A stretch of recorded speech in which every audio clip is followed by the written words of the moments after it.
Welcome to Fandom Schmandom, the fandom podcast that covers everything you love and more. I'm Sam Williams. And I'm Sierra Obermark. Today's episode, we will be tantalizingly tricking our tongues into talking treatfully about Stranger Things Season 2, Episodes 1 through 4. Without further ado, we will, as Roger Smith says, dive on in. Get up to 88, because it's time to travel back to our story recap. Episode 1, it's exposition and introduction time. We open in, you guessed it, not Hawkins, Pittsburgh, focusing on a crime in progress. Intro, Callie. Did she just use telekinesis? Oh no, she didn't. She messed with a mind. And what's that? An 8? Oh yes. But back in Hawkins, it's Halloween now, and the boys are somewhere back to normal. That's not at all that song. Joyce is being understandably overprotective, especially considering Will is having upside-down flashes. Meanwhile, Hoop is being accosted by Murray, a conspiracy theorist who is honestly so close, and yet so far from the truth. Nancy is realizing Steve is kind of a dum-dum, but still cute, though. And who shows up with an excellent intro? A mysterious combo of Californiates. Max has arrived, instantly proving that gamer girls are, as we say, the best. And who is this but Sean Astin, Samwise Gamgee himself, who is dating Winona Ryder, Heather's Joyce, we mean? We are here for this. Joyce deserves some happiness. Meanwhile, Hoop has been dragged out to a pumpkin pooch to see a tuna flues and root. The evil in the Upside Down wants to kill everyone else, and turns out you can't even trust your psychiatrist. Who would have guessed? He's helping to do controlled burns on the Weird Organic Gate. Lucas, and now Toothful Dustin, are crushing hard on Max. Nancy and Steve have an uncomfortable dinner with Barb's parents, who are giving everything they have to Murray, who has promised to find their daughter. Day 352 of Elle missing, and Mike hasn't given up. Jonathan shows he's an excellent brother, and he and Will bond over Bob, aka Sean Astin, being an adorable, boring guy. Hoop gives him to find Hugo's Elle? Elle with hair? Episode 2. Now to find out what happened in the last year. Turns out fighting the Demogorgon drew Elle into the Upside Down. A perfectly placed paw print portal shows the way out, and she walks straight into a manhunt for her, the dangerous Russian spy. Back in the present, Elle wants to go trick-or-treating, arguing that dressed as a ghost, the bad men won't see her. Ironic, as the boys are all dressed as Ghostbusters. Nancy is having a hard time dealing with Barb's death, and Steve tries to get her to have fun for once. Lucas and Dustin ask Max to trick-or-treat with them. How presumptuous of them. Hop is back in the pumpkins conspiracy, but this time with all the crops on many farms. Max is getting picked up from school by apparently psychotic Billy, and each blame the other for being stuck in Hawkins. Billy attempts triple homicide, and Max narrowly saves the biking trio on their way to meet Will. Jonathan goes to the same party Nancy and Steve are at, where Billy is reigning Keg King, and Nancy starts on the punch a little too aggressively. Bobula is calming Joyce, who is once again paranoid about Will being out of her sight. Hop, too busy marking rot, is late again. The boys are trick-or-treating with Max. Mike is mad she has joined their party and leaves Will to face another vision alone, the giant shadow spider bearing down on him. Mike takes Will home. Jonathan has arrived at the party in time for drunk Nancy to cuss out Steve and admit to not loving him. Ouch. Jonathan then brings her home, tucking her in. Mike and Will share about the visions and seeing Elle around, promising to go crazy together. Elle, feeling alone, goes into the in-between to see Mike, which she can now do with a blindfold and TV static. We end with Dustin finding something in the trash can. Episode 3. What did he find? Oh, just a cute little blob he names D'Artagnan. Please ignore the French accent and the Demogorgon-like screech he emits. You know what's worse than a moody teenager? A moody, telekinetic, semi-communicative teenager. Elle is having a hard time being cooped up, and Hoop isn't sure how to keep her safe and how to let her out. Bob tells Will a frankly horrifying story about a clown named Mr. Baldo who hunted his dreams, and how, by standing his ground, he was able to make the dreams stop. Dustin has been trying to learn about D'Artagnan and asks the gang to meet up. Elle breaks all 3 don't be stupid rules at once. Nancy can't remember essentially breaking up with Steve, but don't worry, he reminds her. Meanwhile, the kids think Dustin has found a new species, but Will thinks Dart is a little too similar to a tadpole he threw up back in season 1. Bob once again shows his adorable love of Joyce and her boys and lets her know that Will is being bullied. Joyce goes to look at the tape and sees, somehow, the shadow monster Will has been seeing and drawing. Meanwhile, the kids pose an interesting theory. If something is from the upside down, does that automatically make it evil? Dart escapes when Max opens the door. That's what they get for keeping her out. During this, we also learn that Billy and Max are not siblings. Hoop knows the Sook is not up to snoof, and he's working with them under an agreement that he keeps things secret, and they keep everything upside-downy out of Hawkins. However, Elle has now been seen, and now Hoop needs to find her before the psych guy catches on. But first, Elle catches Mike with Max, incorrectly assuming he has moved on and grown those romantic flowers for Max. Nancy calls Barb's mom, trying to meet up, and the call is overheard. While looking for Dart, Will has another encounter with the shadow monster, and tries to use Bob's advice. But unfortunately, the shadow monster isn't a dream clown, and starts to take him over. Episode 4. Here comes frantic Joyce careening into the school, and what do we find but Will in the field, absorbing the shadows. He tells his mom everything, and she makes promises reminiscent of Marlin and just as impossible to keep. Telekinetic bratty teen strikes again. Elle's situation sucks, but Hop just doesn't want to see everything he's tried to do for her go to waste. The word of the day really is brat. Nancy and Jonathan are off to meet Barb's mom secretly. Joyce is getting really concerned about Will, who is running a low temperature and likes his baths cold. Who likes it cold? Nancy and Jonathan correctly figure out they are being watched and attempt to leave, but are stopped by them.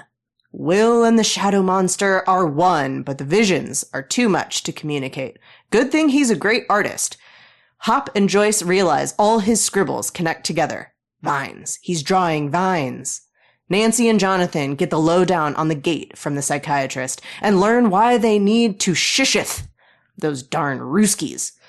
Max is tired of being excluded, and Lucas doesn't know how to explain without explaining. Billy gives off mad, racist, and abusive vibes, scaring Max and us. Elle is cleaning up her mess in the cabin and finds a box of Hawkins' lab information, including a folder on Terry Ives. Cue another round of Friends Don't Lie, because Hop said her mother was gone, but she's still alive, so she's not gone. We just know Elle is gonna get stuck in her craw about that one, even if Hop meant her mind is gone. Elle knows she's Jane now. Well, and also, turns out Nancy and Jonathan had a completely different plan than we thought. They got the psych's full confession on tape and are headed out of town. Sorry, Dustin, but unfortunately, Dart isn't so cute when he's munching on Muse. Hop and the Rot back together again, and now, oops, Hop dug right into the upside down. Excellent. But before we get to the nitty-gritty schmitty, we welcome Aureo to provide us with vital information that we need to know. Welcome, Aureo. Give us that integral info. Sam and Sierra, do you copy? Hello and welcome back, listeners. This is Aureo again from the other side of the pond. I am here today to talk to you about, you guessed it, another book. This one today, in the spirit of Season 2 and the new character we've just been introduced, is all about Max. This book is called Runaway Max and is written by Brenna Yovanoff. It takes place predominantly in the Season 2 of Stranger Things, so which is the canon year of 1984, but also tells a little bit more about Max's background. So we sort of see Season 2 throughout Max's eye, so it jumps back and forth in the time. We see her impressions of meeting the boys, and especially Lucas, but also how, she has to face having just moved to a new town where she doesn't know anyone, and trying to make friends and adjusting to a new home life with her stepfather and stepbrother, all the way away from California. So this focuses a lot on Max's family. Family is definitely the predominant theme in this book. And we learn that her mother and father split when she was young. We don't know how old she was, but she was definitely young. Her mother stays with Max in San Diego, and her father moves to LA. In the beginning, Max is allowed to visit her dad every 2 weeks, but then her mom is starting to be less and less comfortable with Max spending time with her dad, and is trying to limit these visits as much as possible. Max's father gets by as a bookie and making fake IDs, and this is presumably why her mother doesn't want Max to spend so much time with him. But also, Max is aware that he's probably dealing with more shady things as well, which he just doesn't talk to her about or shows or allows to her to see, basically. But he also teaches Max how to pick a lock, and their passion, their shared hobby is to solve puzzles and that sort of stuff. She really likes her dad. She has a good relationship with her dad, and if it were up to her, she would definitely choose to live with her dad. And the book opens with her making a runaway attempt after she's just been told by her new stepfather and her mom that they're going to move to Hawkins, Indiana. She's like, nope, I'm out, and tries to run away from San Diego to LA to stay with her dad.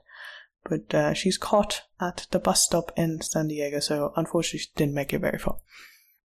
So after her parents have split up, Max sort of talks about how her mom kept dating different men who she was always able to tell they're not the right people for her. She sort of says her mom seems to be naive because she could always tell this one was gambling, this one was cheating, and her mom always seems to be very downfallen when she finds out that they're not the people who she thought and hoped potentially who they were. And Max is commenting constantly how her mom seems to be choosing to only see the best and look away for the worst parts of people. And it definitely is a point where she almost loses respect for her mom because of that quality.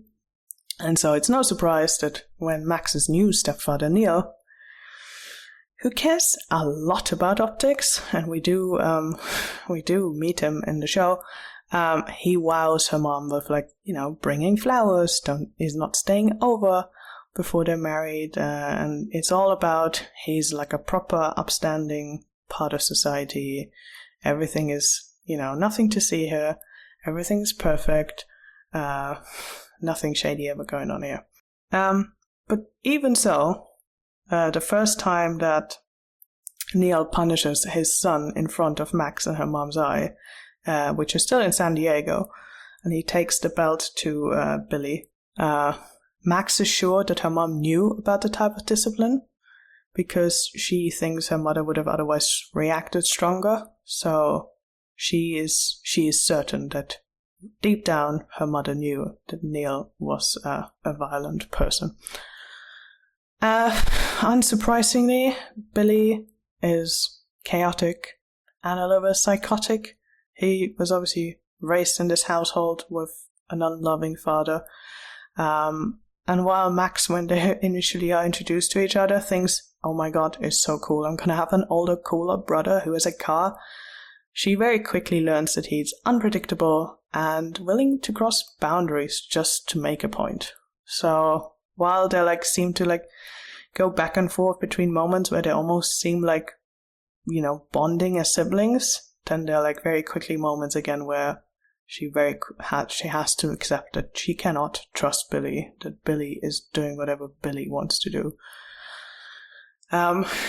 So why does the family think to move to Hawkins of all places? It must be the famous, I don't know, laboratory? Upside down? We don't know. Now, we do know that the reason that they're moving. So basically, Max has 3 childhood friends while she lives in San Diego, 3 boys she gets along with. They skate together and they build ramps and have a fun time in California. However, as I've already mentioned, Billy, to prove a point really, to Max, deliberately breaks one of her friend's arms. He just does it. There's no accident or anything. He just goes and snaps one of her friend's arms. Unsurprisingly, Max loses that friendship entirely, so she is friendless. But also, because an ambulance has to come, there's no denying Billy did this. This wasn't an accident, even though Max is smart enough not to outright say it.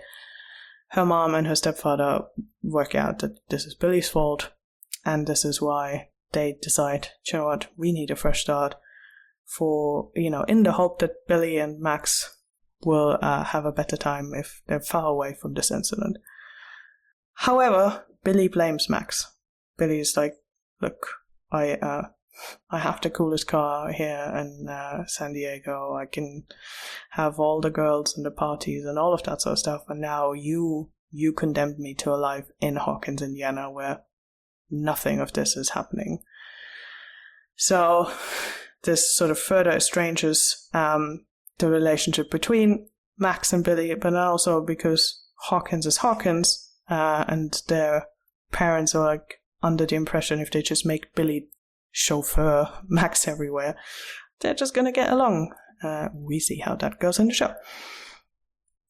Another thing that we learn about Neil and Billy, which is something we can see in the show as well, but it's maybe pointed a little bit more out in the book, is that they're implied to be racists. Billy's telling Max off for spending time with Lucas. So he, in the book, because we get Max's thoughts of it, we definitely get sort of confirmation of, yeah, it's because he's black. And this is not, in the world where Neil wants to be seen as proper and upstanding and everything, he doesn't want to mingle with those type of people. We also see Max try to run away again in this book. She recognizes that this is all not going in her favor, that Billy is going to become even more of a problem, and she almost runs away again from Hawkins to LA this time. So same destination. However, just as she's getting ready, she has her backpack packed, she has a plan, she's got the parents out of the way, Lucas comes by and says he has proof of all the things that he's been talking to her about. And in the end, she chooses to go with Lucas to learn about said truth, and we then see, obviously, that whole scene where she meets Steve, and they're getting ready for the demo dogs. And then I'll leave you with this final tidbit here. We also learned that Max loves horror movies. It's one of the things that why she's choosing to scare the boys when they're going out trick-or-treating. and why she's picking a Michael Myers mask as her costume. So yes, a very, very cool little insight into this new character that we're meeting for this season. And I can definitely say Max has been one of my favorite characters to add to the show. And I hope this little insight into her is useful for you. Over and out.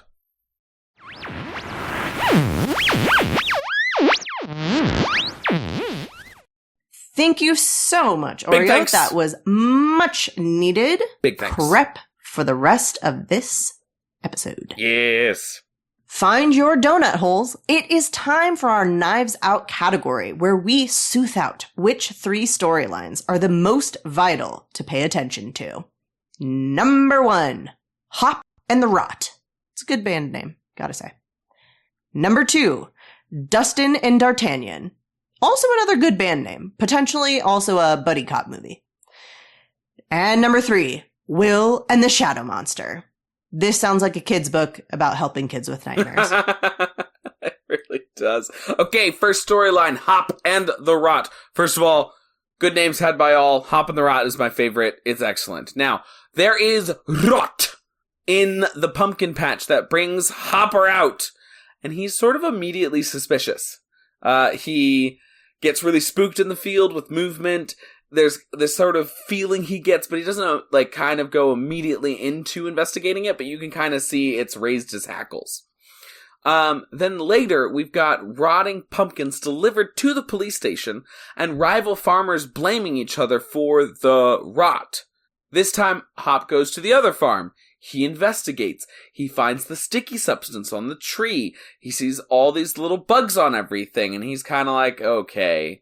Alright, so then they mark how deep the rot goes, and that takes a very long time, but it's okay, because Hop can pay a random kid $5 for farmer's candy, which is just wild.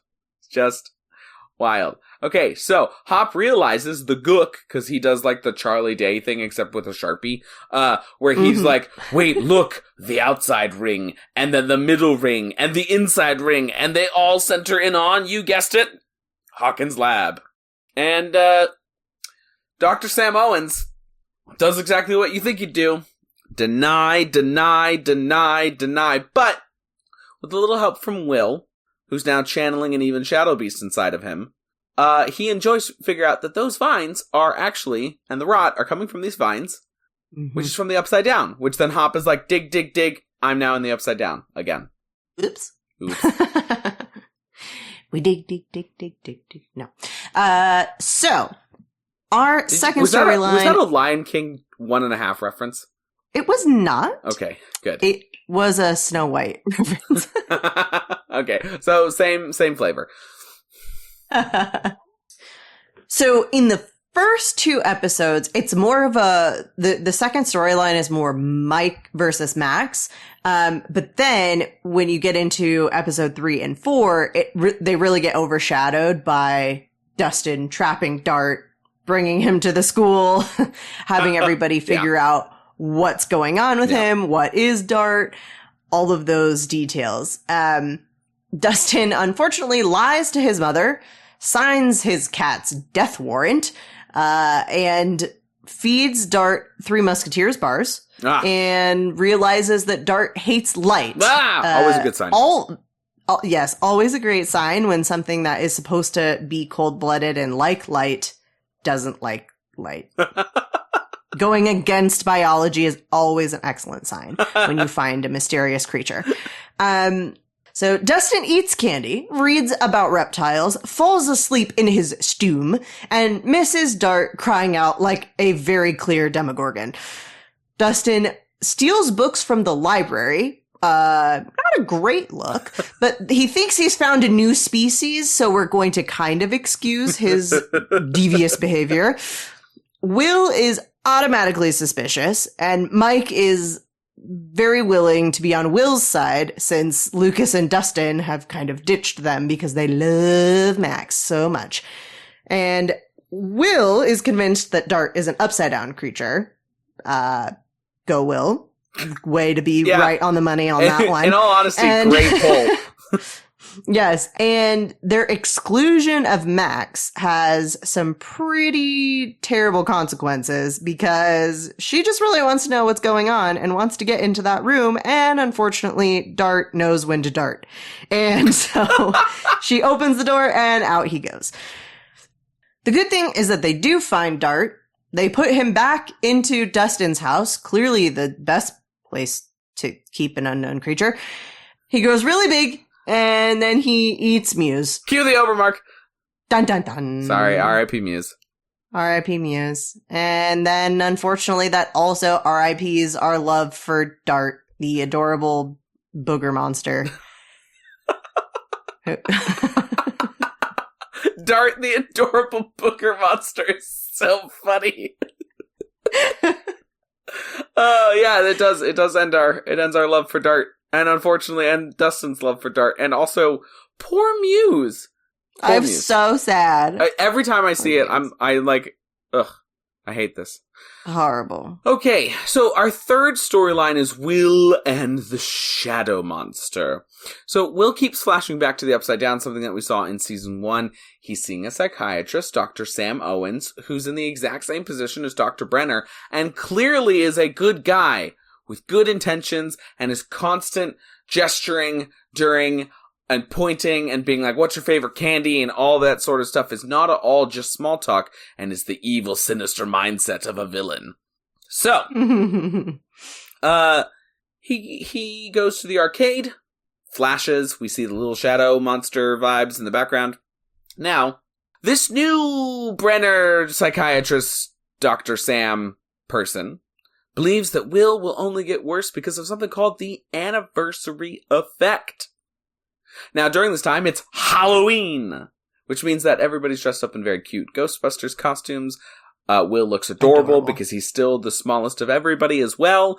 And then Jonathan, due to his own moral failings, goes to a high school party, abandoning his brother to the behests of, well, he doesn't know the spider monster, but we all know the spider shadow monster.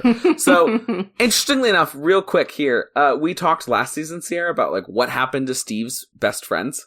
Yes. Billy's biggest hype man at this party is that awful dude. I know, and I hate it. And also, there's a trio of women that like ogle Billy when he first comes in. Mm-hmm. The one on the very right, stage left, our right, is his girlfriend. Is the girl. Yeah. So they're there. I thought they'd completely been scrapped, but they're there. And no, they're there, and I'm very upset about it. Yeah, me too. They stink. I wish whatever his name was it Hobbs? Calvin? No. Troy. I wish Troy was doing the secret serial killer thing. Like we said for our headcanon. Now he disappeared. Yeah, he does. Now, okay, so Jonathan goes to this high school party, everybody. Will gets bullied. The sort of group of Ghostbusters isn't really paying attention to him because Mike's so hurt about Max being there, and Lucas and Dustin are like, ooh, Max is here. And so Will falls over and has a flash where the Mind Flayer emerges and searches for him, and he goes and hide. Now, Bobula, Bobbletonian, Bobbleboo, he gives Willy Bub a nice little pep talk, as we described in our recap. But his advice goes super poorly. Like, as poorly as it can go. So, essentially, he says, go out and tell him that, to go away. Go tell your monster figure in your nightmares to go away. Which is great advice if the monster if it's not a real thing. Not real. But it is real. And it takes over Will, and then suddenly we've got Creepy Will, who, like, does have some ability to, like, alright, so I'm connected to this monster, I can spy inside this monster, I can tell you all about the vines, but then he's also, like, looking at his mother and being like, lower the temperature of the bath. What? Lower the temperature of the bath? He likes super it creepy. Cold. So there's a little bit of, not so good, not so great. Little column A, little column B going on with William at the moment. And those are our 3 storylines. So, Sierra, keep your finger on the pause button and rewind that tape. It's time for us to go through the prestige category for what did we notice on this watch through. I don't know why I wrote down Keith in all caps. He's the arcade manager. I feel like he's in every little fandom thing during this era. Yes. I did notice that he is always like the guy at the counter or behind. I'm pretty sure there's a Supernatural episode where they go to like I think it's the clown, like a clown episode where they go to like some kids, basically a Chuck E. Cheese. And I'm pretty sure he's like behind the counter. Yeah, of course. And so he's like the arcade kids, location. He works roller coasters in something. Like, he's always like that guy. He's an excellent weird little addition to, and I don't mean that his addition is weird. I just mean his character is like this awesome weird little addition to the Neil Patrick Harris very famous Lemony Snicket books, which their names are escaping me. Series of Unfortunate Events. Yes, he's in a Series of Unfortunate Events as one of the villains, and I really love him in that. But anyways, he's Keith in this, which is fun. I also think that this is a super fun way to introduce how cool Max is going to be and how well Max is going to fit in with this party, because we don't see her. We find her reputation through her gamer tag, Mad Max, on the arcade, where she's busted something that Dustin, I believe Dustin, is like king of. So that's really cool. I really, really like Dig that. Dig Dug, yes. And also the intro, my favorite character of the series. Like, Max is by far my favorite character. She's pretty great. Do you have a fave? Yeah. You know, it kind of bounces around. Hoop? Is it Hoop? I do really enjoy Hopper. I think probably Hopper and honestly Steve, once we start getting more into season 3 and beyond. Yeah. At season 2 stage, I think it's still firmly in the Hopper category. But TBD. I guess I'll have to revisit after the whole thing is over and evaluate. Yeah, certainly. Also, little shout out to Eddie, because I also love him. I'm excited to get to Eddie. This is true. Yes. I also very much enjoy, a lot of the characters starting in season 3. Yeah. So we'll get there. I mean, Erica, season 3, it's great. But Murray is also fantastic. Yes. That's so true. He cracks me up. But we're in season 2. So we're going to keep going through this. We're in episode 1 of season 2. Okay. I don't really understand Will's ability to flash and live in the physical upside down. Like, it's as if he's really there sometimes. Right. And I like, is he just like sort of doing the thing where he's standing and everything's just still and no one can talk to him while that's happening? Like, is he like projecting himself there and can manipulate things that way? Is that a power of his? Or is he actually physically moving his there and then his body disappears? But then, no, that can't be the case, because when he gets, messed up by the shadow monster, he's physically there. So is this like a cool superpower and also on of Halloween. His? Mm-hmm. And also on Halloween, when Mike comes to, although when Mike comes to find him on Halloween, he says, "You were gone." Yeah. And so there is kind of an inconsistency, because in the Halloween moment, it seems like Will actually disappears and then reappears. Yeah. Whereas when they're looking for Dart and the shadow monster actually approaches Will, then he's still physically in Hawkins, not in the upside down, even though he's mentally in the upside down. Yeah. So not sure if maybe it's just because Will in the, because also when he sees the Flash in the arcade, he goes outside and they just find him standing outside. Yeah. So I don't think he's actually leaving. Yeah. I think it's definitely more of a mental thing, paralleling what Elle can do, but more directly. Yeah, it definitely seems, exactly. It's very odd. It is interesting in terms of a season 5 prep to think about, like, all right, so can Will project himself, go and see what's happening in the upside down with some semblance of control versus like what's happening here? Is that just because the gate's open and he's been in the upside down, etc., etc.?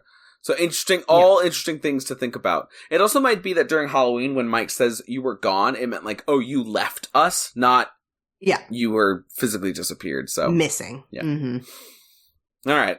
Yeah. And then we also start getting more of a focus on Dustin and Lucas rather than Mike. Good. Which I'm fine with. So fine. So good with it. Totally fine with that. I would love to explore more about Dustin and Lucas's characters, and we're going to. So, yes. Fan. Good. Yes, fan of that situation. Speaking of characters. Another thing that I'm a fan of. Murray. Murray's in here for 2 seconds. He's such a fabulous... his character, I feel like, really changes in season 3 and season 4. Because this sort of more three-dimensional character that comes out in, like, I'm this hardened ex-journalist who's going to be investigating and doing all this stuff, I find, like, really fascinating. And he morphs into more of a comic relief character, which he's so good at doing. The actor's just fabulous. But it is interesting to see him be so serious and not at all comedic yet versus what we get when we actually get up to Chicago. So yeah, in like 2 episodes, in 1 episode after we're done with all this. Yeah. He ends up being very fun. Also, he's super close, like you were saying in the recap. He's like not that far up. So close. Y'all should go back and listen to what he's saying, and you're just like, oh, hey man, you're like, you just need to be a little crazier, actually. Yeah, you're crazy and a conspiracy theorist, but you're just not quite at the level of reality. Yeah, totally. Which is wild. Okay, I've got a question for you. I belabored this in the finale. I belabored this in 2 episodes ago. Why is Nancy still with Steve? The same reasons that I gave in the last one. But now she knows she doesn't love him. Drunk Nancy knows she doesn't love him. Sober Nancy is still denying it. All right, fine. Yeah, sorry. But I do have a gripe, which is that Billy's hair is horrible. And I'm convinced that they consistently make him shirtless just so that we aren't so distracted by the terrible hair. I'm gonna say this with all the caveats possible.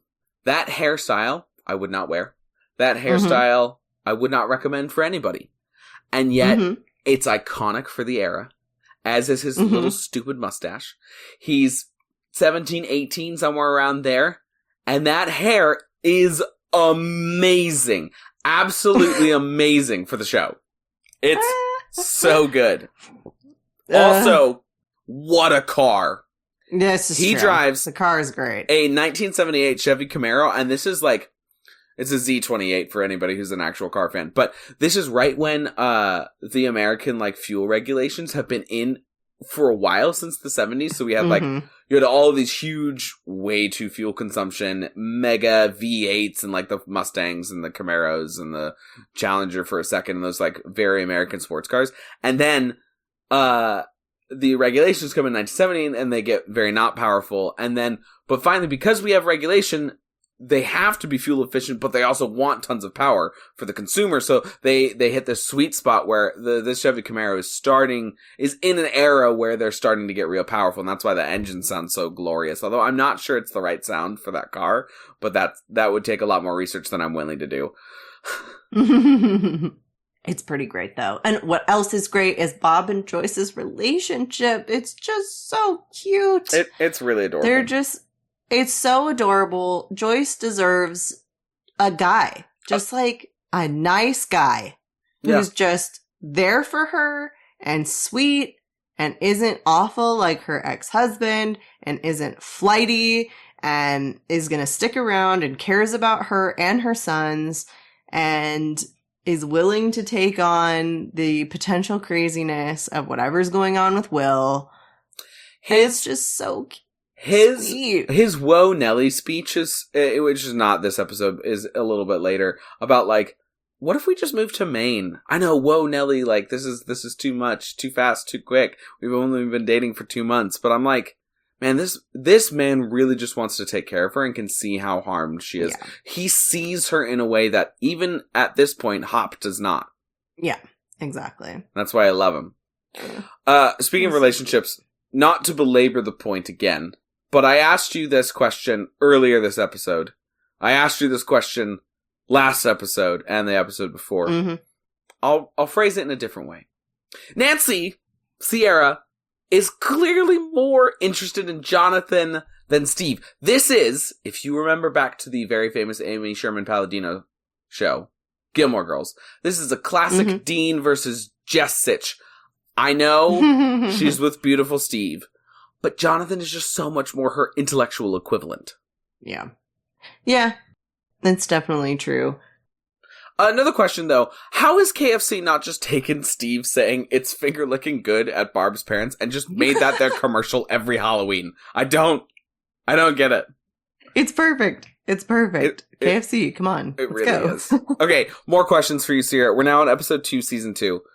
Season 2, episode 2, whatever you want to call it. There's a flashback with Elle. I don't understand how the portals keep forming. I don't understand why they're organic, and I don't understand how she's able to use her powers so easily after wasting the Demogorgon. Yeah, I don't understand any of that either. I was thinking the exact same thing, especially about her powers, because she's so depleted at the end of the last season, and then all of a sudden she's just using her powers again. Right. And it's been 5 minutes. 5 minutes. Yeah, so I don't quite understand. Also, I mentioned in the description, like, a perfectly placed portal in the paw print. Right, like, yeah, for real. It's like, I get it from a visual, like, from a visual standpoint, Doyleist, I guess. I get it. But, like, in the actual show, like, is the portal like, this is a great place to pop her out of here? Well, so right, she uses the portal that the Demogorgon initially uses to come out when it kills Brenner. Yeah. It's that portal, but the fact that it's paused, I just like, it's some of this like visual representation kind of messing with the actual world logic building and logic of the world. Just like, it really gets under my fandom schmandomness. Okay. I also have a couple of different, like, I'm interested in the fact that, like, I really like Hopper and Elle's storyline, but I'm uninterested in Elle's storyline in these first 4 episodes. Yes. Like, Hopper dealing I feel with the daughter, same way. Interesting. Elle wandering after Mike, uninteresting. Exactly. Yeah, I agree. Her being like, I mean, I think it's very perfectly encapsulated in today's word of the day is brat. Yeah. Like, we know it's a really terrible situation, Elle, but like, come on. Yeah, like, for real. Work with the man here. He's doing his best. And she's just such a stickler for how much people have like not followed through in her life and have lied or have used her or whatever. She certainly seems to think that every single person is going to be taken exactly at their word. And if he's even like a second late, she gets so annoyed. Yeah. And I'm like, can you like take a breath? Yeah. If you're bored, maybe ask him to bring other things for you to do. Yeah. Instead of sit there and watch TV. Or start to ask for some nighttime excursions. Right? Because he says, never leave by yourself, especially at day. That's one of the stupid... He says it, especially at day, which means that, like, there is some room for night. I know she's a kid, and she's supposed to be younger than she actually looks in this whole series, but her lack of ability to reason is really frustrating. And, to the point where I understand character-wise why it's going on, but that doesn't mean I can't still be annoyed. Yes. The Halloween vibes are so good. And it was really interesting because I was like, when they announced season 2 and they were like, it's going to be just that during Halloween, I was like, brilliant, perfect. It should be every October. And then they were like, actually, we're doing July for season 3. And I was like, what? And then they did the great 1980s July 4th, like, setup. And I was like, okay, fine. And then you brought in Kevin Bacon as mayor and it all feels good and we're all good. And then Kevin Bacon? No. Carrie Elwes. You are so correct. It is definitely not Kevin Bacon. It's Carrie Elwes. No. Anyways. Although Kevin Bacon as the mayor, that would be... It'd be great. I could get behind that casting Yeah, as absolutely. Well. I clearly could. But, pushing past the bacon problem. So, when they did, this is a slight tangent, when they announced Wednesday coming out, the show, and then they put it in November, I was like, who's getting fired at Netflix? How is this not a September-October show? Yeah. And then, what do they do for season 2? It's out now in August. And I was like, why? Why is it in August? Put it in late September and October.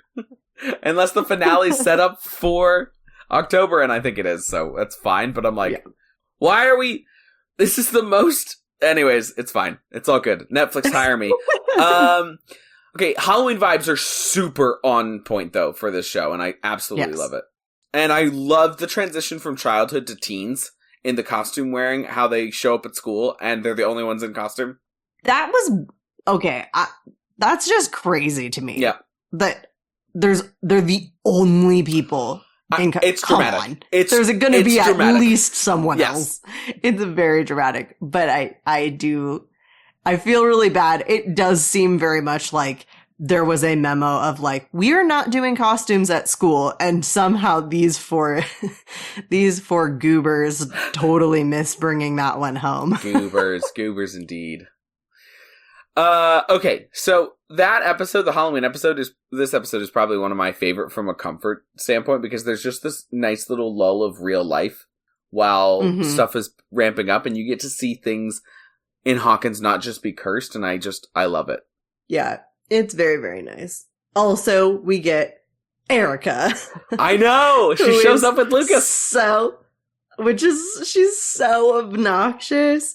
I forget. It's kind of like another Steve situation where like we hate Steve at the very, very beginning and then we like him so quickly. Yeah. And with Erica, she is so annoying. I know, she really is. She really is. Even the beginning of season 3, she's so annoying. I know. I'm like, can we just kick you out of this ice cream shop? My goodness. Nope. Like, stop serving her. No. But no, we're going to need her because you can't spell America without Erica. Yeah, totally. Oh my gosh. Okay, so speaking of people who are over the top, is Billy's chicken run with the Ghostbusters a little too over the top? I feel like... I mean, in a show where they had a middle schooler attempt that's murder. So true. Oh, you're so this right. This just tracks. Okay, but that... Up from 1 to 3. I hate it. I hate it so much. I don't hate this as much. It's really terrible. I don't hate this as much as the Troy thing, but it is a moment in the show every time I watch it where I'm like, this takes me out of the show. I'm now thinking about the writing, and I just am like, and I think they do a great job. All the actors in the scene with the Billy staring, and then the way that he looks over and almost is like Heath Ledger's Joker when he's like, that was close. But yeah, I don't know. It's it's not a good look. Yeah. It's also always a good sign when someone, and Nance in this case, wants to drink her feelings away, Steve. I feel like you could have known that she was unhappy before she started drinking. If she was just like, glug, glug, glug, glug, glug, glug, glug, barb, barb, barb, barb, barb, barb, barb. Yeah. You just have to have some fun. I'm like, yes, this is an excellent way to cheer her up. Definitely. Also, taking her out of her element into a sticky situation with alcohol. Yeah. Nailing it. He just like, his whole thing is like, let's just normalize everything. Let's just step away from it. Let's not actually deal with it. Versus Jonathan's so good for her because he's like, I want to deal with this. I want to do something. Yeah. I do get a little bit on Steve's side of like, just for a night, let's just like... Certainly, but that's like his have only a good vibe. time. That's like the only thing that we've seen him do. Yes. So, unfortunately, sorry, Steve. But, on the other side, how great is Bob? So good. He's so good. He's just dancing with Joyce. He's reassuring her she's not losing her mind. And then... Yeah, and then the whole, whoa, Nelly speech. Also, like, yeah, man, actually, whoa, Nelly, calm down. But he's just so, he's just such a good person. And I just love him so much. I love him so he's much. Just so adorable. I do not like Mike, as I've stated before. No. And he's such a little grubbin. The fact that he goes up to Will when... The fact that he goes up to Will and he's like, you should have checked with me about Max joining the party for the evening. What? No, Will doesn't owe you anything, man. Who made you leader? And also, yeah, for real. And it's supposed to be a democracy. And also, he uses Will's vision and Will's fear as a way to get a dig in at Lucas and Dustin. He's like, you guys keep going, I'm bored anyways. And it's like, dude, this is about Will. This isn't about you. What the... he's such a little grubbin. Yeah. Little grubbin. Ugh. Speaking of little grubbins, Gross. I understand, Steve, that Nancy is drunk and that she kind of just broke up with you. You absolutely have a responsibility to take her home. Yeah. I don't care. She's plastered out of her mind. You have to bring her home. Also, wait. Are Nancy's parents just, like, blacked out that night? Because Jonathan carries her inside and lays her down on the bed. Well, we know that Mr. Wheeler is not attentive in the slightest and probably wouldn't notice if the house came down around him as long as his chair and his TV were in place. Yeah, totally. Mrs. Wheeler, I feel like she has to have some sort of semblance of knowing that something's going on. But potentially just thinks it's Steve bringing her home and so doesn't think to check. But why is she allowed? It's fine. It's cool. Everything's good. Not everybody was raised in a household like I was. Okay, good. That's fine. But I will say, the picture of her and Steve on the mantle when Jonathan lays her down in bed is brutal. Yeah, that's rough. That's rough. But then we get some more Elle situations, and she's using white noise for sensory deprivation. Instead of using the whole tank and the salt water and the everything, she's figured out kind of a cheat code to be able to find people, in this case, to find Mike. And so I think it's interesting to see her already developing. Yeah. Really cool to see her powers and her skills. Yeah, to level up. That was neat. That was really neat. I think that's a cool part of this episode for sure. Last thing before we move on to episode 3, though, I do need to defend Three Musketeers. Same. That's a top 10 candy in Halloween time for sure. So, in ascending order, okay, we've got M&M's, the dark chocolate version, at number 10. At number 9, like, this is my list, y'all, not Sierra's list. This is not representing the pod. It's just representing me. At number 9, we have Almond Joy, which, like, a lot of people have not have, and it's chocolate and peanut butter, or not sure, peanut butter. It's chocolate and coconut and an almond, and it's incredible. And I throw away the almond every time because I hate almonds, but I love the rest of it. That's at number 8. I used to do that. We've got Snickers, which is a great candy. At number 7, we've got Reese's Sticks, which I will not hear anything about, or else I will start singing a parody song by Styx about the renegade who had it made, released for a bounty, which is a reference that like 6 people will get, but it's a wonderful reference. At number 6, we have Milky Way, people. It's a great milk chocolate fusion with caramel and nougat. But you know what I like better? Just chocolate and nougat. At number 5, we've got the Three Musketeers. It's a top 5 candy for sure. Beating it, at number 4, we've got Twix. No explanation needed there. It's fabulous candy. At number 3, we've got the classic Give Me a Break, Give Me a Break, Break Me Off a Piece of That, Fudge Nuffin. No, of course, it's Kit Kat. Fancy Feast. Fancy Feast. Number 2, we have Reese's, which is an amazing candy. And at number 1, you've got Midnight Milky Way, which I will not hear any slander on. That's the dark chocolate version of a Milky Way, and it's way better than anything you've ever had in your mind. Three Musketeers, top 5. That's the official list of our podcast. Sierra now has to abide by it, too. I will tell you, you're going to be very excited because they did announce new Halloween candy for this year.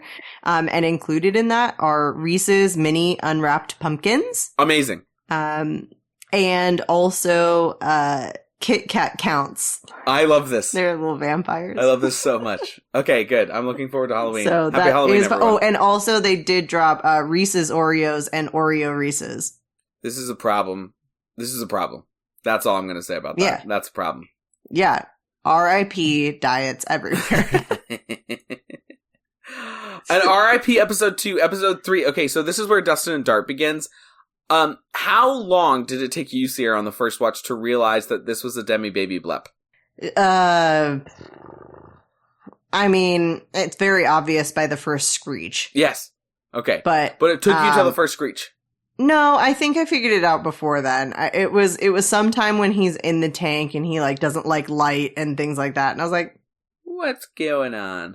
See, I didn't realize that it was going to be a Demogorgon or a Demodog at all until the screech. My wife called it out instantly. He popped out and she was like, that's a Demogorgon. And I was like, what? And then later was like, you're right. I'm sorry. Also, I got nothing from you from Demo Baby Blep. I liked it. Okay, thank you. The booger blep. You're right. You have a better name for it already. Yeah, sorry. It's fine. Baby Blep. Demi booger baby blep. Oh, man. But in episode 3, because there's like the basketball and the shower scenes and everything with Billy, I just like Billy's actor should turn in an HR complaint for just constantly being shirtless. It's because of the hair. Constantly. Okay, fine. It's because of the hair. You think HR would win that? They have to distract. Hey, look at his hair. You're right. Gavel. Case closed. Okay. No, unfortunately, it's just because they gotta set up the season 3. Yeah. Everybody loves Billy. Everyone does love Billy. I think it's a really good way of characterizing Billy by making him king of school over Steve. So all the obnoxious bully stuff that Steve is doing, he's being dethroned. And so we can see Steve's transition into babysitterhood, and I just love it. I do really like it, yes. Yeah. So then with Joyce, there's no way she's drawing the shadow creature. Yeah. And she's drawing over the I just am like, the TV! Like, why are you're drawing, like, I know you're tracing somehow a shadow under static from a VCR onto a staticky TV onto a regular piece of paper that definitely has enough light coming through to be able to see to trace 100%. But also, like, she is really, really carving away. Yeah. With that on the TV. And I just know, I know that TVs were sturdier and you could do things of that nature, but also, like, she would get so staticky. Yeah. Because if you remember those TVs, you put your hand near it and you can feel the sizzles. Yeah. Yeah, your hair would stand on end. Oh my gosh. Just because someone's from the Death Star, does that automatically make them bad? Okay. I would like to also keep in mind, these kids have only seen there's no prequels, there's no sequels, there's no any of this by this point. It is just the original trilogy. And a Christmas special. I think Mike's viewpoint here is valid. Okay, so it's a fascinating question. And so I put a little bit more thought into it than normal to my standards. So by World War II standards, people who were part of the Nazi military operation all were held accountable, regardless of if they were following orders or not. Yeah. Of course, that kind of stopped once we needed scientists to help beat the Russians. Yeah. But for the most part, they were. So I'll say yes, because if they're on the Death Star, they are automatically a part of the Empire's military operation, and it's a military operation that is for destroying planets. Now, I will give a caveat that if you are a brainwashed from being a baby on, like a lot of the stormtroopers are, you're not necessarily bad. But I don't know enough psychology to really comment on that. Yeah, that's fair. I think the main thing is, like, are they automatically evil? It's like, well, no, but they're bad for sure. Yeah. Yeah. Bad versus evil. The nuance there. Yeah. What's also bad is Mike's reaction to basically everything, but specifically Max. Yeah, for real. Like, obviously he misses Elle, but, like, if Max was a guy instead of a girl, would he have this much of an issue with someone joining their party? No. Would he really? I think he just, like, misses Elle and doesn't want a replacement girl. I will say, if a boy came in and took as much of attention from Lucas and Dustin as Max did, he might just be as jealous. Mm-hmm. But I think we're specifically seeing the jealousy aspect that is, like, another girl and she's not Elle. Yeah, that's fair. Why do they immediately pit the two girls against each other? Have you met teenage girls? All right, fair. You might not like it, but man, is it real life. Okay, so major prep question for season 5. Why is the Mind Flayer targeting Will? Why is it looking for Will? Why Will? I feel like that's just the theme. That's the name of every episode. Prepping for season 5 is just why Will. Amazing. Okay, so yes. Episode 4. Here we are. Last one. Couple of notes from us before we move on with the rest of our pod. Hopper needs some parenting lessons. Yeah. He starts to get some in season 3 once Joyce knows that he's parenting. But he really needs some help with the parenting situation. No TV ever is a stupid consequence. Talk about sorry. What's enforceable? You at some point are going to be I want TV back, Pop. What the heck? Yeah. It's gonna happen. So overly dramatic. However, as a parent, there are some times when you're just so fed up that you're just that's it, you're done. No toys for the rest of your life. And as unrealistic as that is, sometimes in that moment, that's the only rational thought that you have in your brain. That's the only, I would say, probably the only thought. I would say rational probably gets thrown out the window. Okay, you think it's rational at the time that you're saying it. Masquerading and 5 is seconds later, you go, wait, hold on. Wait, what did I just say? There's this awesome sequence of events in episode 4 where we have Dr. Owens talking to Jonathan and Nancy, and during that whole scene, I'm this actor's incredible. He's nailing, hey, I'm putting on the good face of being a good guy with no worries and perfectly calm explanation, and his bedside manner is just incredible. But he's an actor doing this. He's not a real person, and I'm really impressed by his acting skill in that scene. Yeah, it's very good. In addition to that, creepy Will, I love. And I'm so glad that Will just doesn't disappear off the face of the planet, that we get to see a lot of him, and that he's such a main part of this story. Because he's just so cool when he's he likes it cold. A chilling line. Ugh. Yes, so good. And then in classic Stranger Things fashion, we have this mid-season end with the Roots realization and Hop going down, and that's just such a great part. It's so good, yeah. The other side of this is we've only seen Billy all of 6 times. He sucks every time. Kind of, we mentioned this already, but I guess it's really the only way to fully redeem Steve is to give us another jerk to focus on. Yeah. But and also the guy that I wish died is still alive and still annoying. Terrible. Oh man. But then we get the first rainbow. 3 to the right, 4 to the left, 450. Just the hints get going into Terry Ives' story, which is just we'll get there, folks. We'll get there. Big noticing right at the end here, Hopper can dig to the upside down. Wild. What is this world? How does it happen and commingle, and why is it mixing in such a weird way? All right, so the portals are created to get to the upside down. Great. And it takes a huge amount of energy to do it. Okay. But also vines are the harbingers of the upside down. Okay. But also you can just dig into it. Okay. Cool. All right. Question. But on the other side, Nancy's pretty dang smart. Her whole plot to record and get all that information. I legitimately forgot every time. Again on this. Every time I forget that she has this ulterior motive and this separate plan. Yeah. And I'm dang, Nancy, way to go.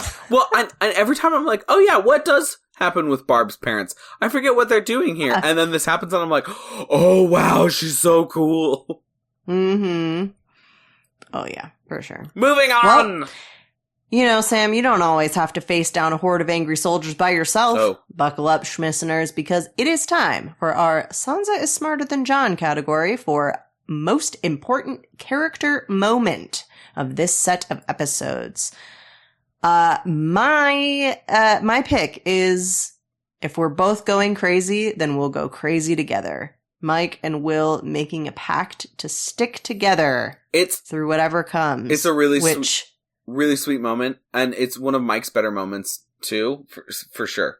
Yeah, definitely. I have an honorable mention. I have Max saying that she could be their Zoomer, because this is Max sort of like, hey, I actually really want to be a part of this moment that she's willing to say in front of Mike, and I think that establishes her character a ton.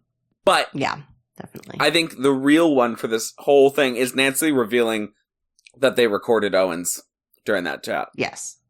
I think that's the most important character moment, because Nancy, again, is leveling up in a way that she's like, when I think about MVPs of the whole series thus far, I wasn't really, Nancy hadn't crossed my mind. I'm like, man, Hopper, Elle, and then I'm like, wait, is it Nancy? Because she's just, it's so good. So, I don't know. She's great. Do you want to, which one do you think? Are you going with yours or are you going with mine? Nancy or Mike? I still think Mike and Will in this moment, but because I think that this specific line carries through a little bit more and like falls apart and comes back together over the course of the next few seasons. Yeah. So I'll defer to you in this case. Okay. I know. Well, in this case, I just lost a hand, but listen up. It's the I Am Your Father category for most iconic character moment. You've got what, Sierra? Okay, I'm counting the camera as a character here because I think the most iconic thing is Hop drops down into the upside down. The camera slowly swings around until he is standing upside down, like off the ceiling, basically. I think it's classic. It's excellent cinematography, direction, just spot on. And it also is a really great precursor to how we start to interact with the upside down from now on. But we have a category for it. The category is scene because the camera's not a character. It literally is a scene that you could pick for iconic. No, the moment is 100%. He likes it cold. I accept. Okay, thank you. He likes it cold. Will, it's so good. Talking to Joyce about the bath temperature. It's incredible. Yeah. Chills. Ooh. Oh, yeah. Legitimate chills. Yeah, absolutely. Everybody sit down. It is time for our I Am Iron Man. Most iconic and most important scene category. I repeat. Because this is where it belongs. The final moments. This is where it belongs, but I really wanted the visual aspect of just Camera's not a character. The rotating upside down. Because this is slightly different. Because it's the final moments. Hop digs into the ground in a field, drops into a hole, and he's in the upside down. So we don't have to use the one gate or the one hole in the woods or the one hole in the wall of the gym or any of those anymore. We can just dig, apparently. I will give an honorable mention to Will being taken out by the mind flayer with all the shadows going in. Like, that's such an iconic moment of like, go away! Go away! Go away! And then it like just goes through every opening in his body in order to plant something in him. It's so good and it's so iconic, but I think you're right. That spinning camera is just amazing. Crack open an encyclopedia. It's time for, as Elijah Wood once said, no, how could we have known? Category, where we discuss the most important information disseminated to the fandom over these first 4 episodes. Tell us about it, Sierra. Okay. Hop knows what is up with the lab this time. He is in the know, for the most part, and the lab is promising to burn back the upside down and keep it out of Hawkins. Yeah. However, they can't predict that there are now many ways into the upside down, and it is only growing. So I think all that is just vitally important information that we are given. That Hop knows what's going on and is like in league essentially with the lab. They're still keeping secrets. It's what they do. You think about the prep for season 5, because the way that the season ends is with Elle closing the gate, right, with her mind powers. And then a little bit of the shadow monster stays behind, and that creates the problem for season 3. But at the end of season 4, a gate opens again. But remember how giant the gate is? Yep. So, like, y'all think about that. How on earth are they going to close that giant of a gate. Seems like it's going to have to do with some sort of sacrifice from one or more of the characters. Maybe Will. Probably. Maybe Elle. Maybe Hopper again. We'll see. The one other piece of information, I will continue to harp on this storyline. Will can feel the presence of something in the Upside Down. Is that the Mind Flayer? Is it Vecna? Is it something else? We don't know. But that's a huge piece of information that we learn in these 4 episodes. Time to keep your horses safe. It's the I'm gonna make him an offer he can't refuse category of best lines. All right. I've got 3. Okay. I'll work my way up. Okay. Finally, victims. Bobula. Yeah. Bobula. So good. The next one that I have is Hopper's Convince Me, which is just so good. Yeah. Like threatening Owens, like, convince me that this is okay. Yep. Like, prove it to me. Totally. Don't just tell me. Convince me. Yeah. And then, number 1, no one can resist these bad boys. Yeah, that's it for sure. I have an honorable mention to put into here. When Dustin's like, presumptuous! That's a good thing, right? Okay. But it's absolutely, no one can resist these bad boys. Dust off that card deck and get ready to shuffle. It's our Joker category for who is the MVP of this episode, Sierra. It's Nancy. Yeah. Really. Pulling out the win in the last moments. I thought we had other contenders, but yeah, again, like I said, her big plan had me fooled, and I have watched this before. She just snatches it at the very end. Because I think that there was a real wrestle between Hop and Joyce for the Root storyline, and Max and Billy for having an incredible introduction where we're hooked and believe and trust in these characters. And, you know, those actors are so fabulous that I was like, man, pound for pound, Max and Billy do a ton of work in these first 4 episodes. But also Hop and Joyce get the whole Roots line. And then Nancy, scores 100 points in the last game of the season. And everyone's just like, oh, wait, it was Nancy. She catches the golden snitch. Yeah, absolutely. That's a much better metaphor. She catches the snitch at the end and everyone goes, oh yeah, that's right. She's a seeker. Yeah. We've just been looking at the beaters and keepers, and we forgot that the people that end the game and get all the points are the people that you should go for. It's amazing. It's amazing. Well, it's time to clean up your evil lair and get ready for our I was the turkey all along category for what is the biggest takeaway viewers should leave with in preparation for season 5. Yeah, we talked about it already. The Upside Down can infect the real world, the size of the gate, all of that sort of stuff. Like what Vecna does at the end of season 4 is another gate. So what's happening to Hawkins there? Also, Elle transported herself into the Upside Down with her powers at the end of season 1. We learned this at the beginning of season 2. I feel like that's some pretty big information. And with Will's flashing in and out. Okay, so maybe we've got 2 people who can kind of ride both realms. But today, we have a very solemn public service announcement. All candy is evil. If it's not destroying your teeth, it's rotting your gums, your mums, and your bums. Please remember that all candy leads straight to the Upside Down, where Vecna, who is covered in the discarded wrappers of unsanctioned teenage wonderment, is waiting to steal your candy and your soul. Cue the Obermark. Dun dun dun.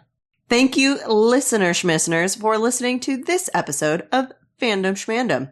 If you'd like to discuss this episode or any other episode we've done, please hit us up on our social media channels. You can find us on TikTok and Instagram at Fandom Schmandom Pod and on X at Fandom_Schmandom. Please don't forget to rate and review us if you like the episode. It really helps with the algorithm, placing us in other like-minded schmissioners algorithms out there. And with that, we are out, y'all. Don't forget to tip your demi baby booger blub dog. Fare thee well. That's the end of the show. Fandom Schmandom was created by Sam Williams and Sierra Obermark. The show is produced by Aurelia Lieb. The editor is Brittany Fisher. The music is by Jeremiah Alves.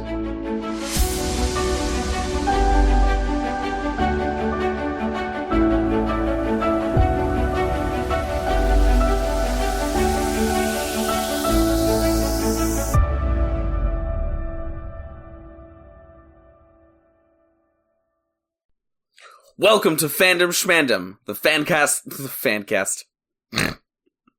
I had such good intentions with that energy.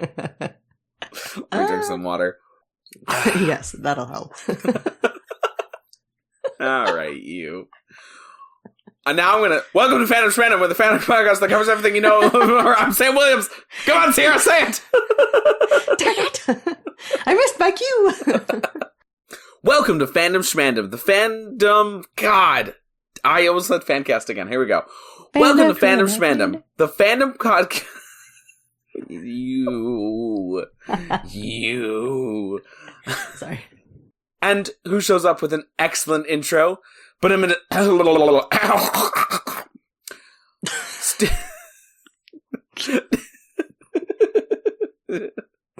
Just a complete flat tire in the middle of that sentence. Just suddenly needed to gargle. I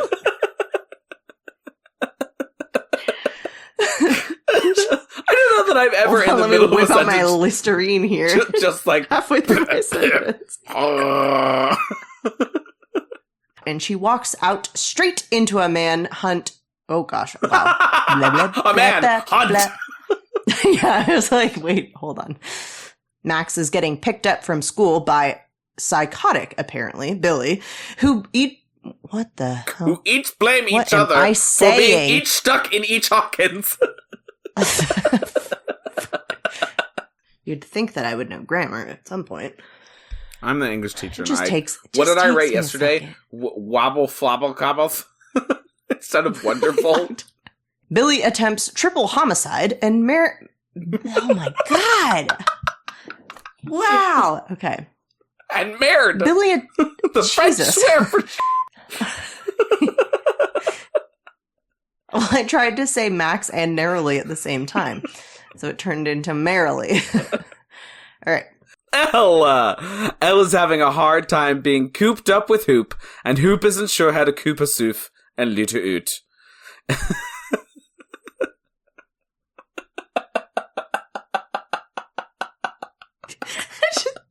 I don't even know what that sentence says.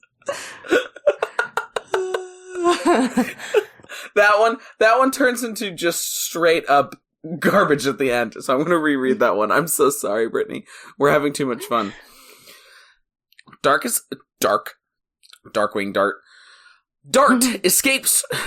And what do we find but Will in the field absorbing the shadow. absorbing the shadows.